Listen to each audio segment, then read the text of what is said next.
बहकी सभी। तो हेलो फ्रेंड, जैसे कि आप लोग देख पा रहे हैं आज का ब्लॉग है। मैं अपना ये बाइक लेके जा रहा हूँ सर्विसिंग के लिए। और आज का ब्लॉग है बाइक सर्विसिंग पर। तो चलते हैं सीधा बाइक सर्विसिंग के लिए, वहीं जाके मिलते हैं। तो हेलो गाइस, मेरा गाड़ी ठीक हो रहा है।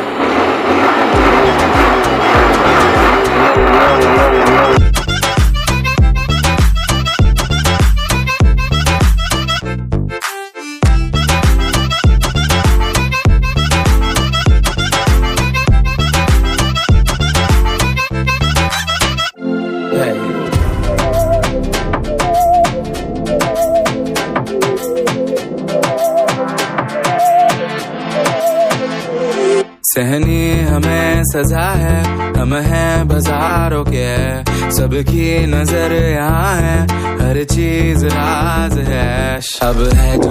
तो फाइनली फ्रेंड, बाइक ठीक करा के मैं अपना घर आ चुका हूँ। और देखिए ये मेरा गांव है, और बैक साइड भी मैं दिखा देता हूँ मेरा गांव का कैसे दिखता है। हरा भरा सरसों का खेत देखिए। और सो गाइस बताइए फ्रेंड्स, ये वीडियो कैसा लगा आप लोगों को। अगर अच्छा लगा हो तो कमेंट करके ज़रूर बताइएगा, और वीडियो को शेयर भी कीजिएगा। और आज की वीडियो में बस इतना ही। बने रहिए इसी तरह का ब्लॉग पाने के लिए, चैनल को सब्सक्राइब कर लीजिए।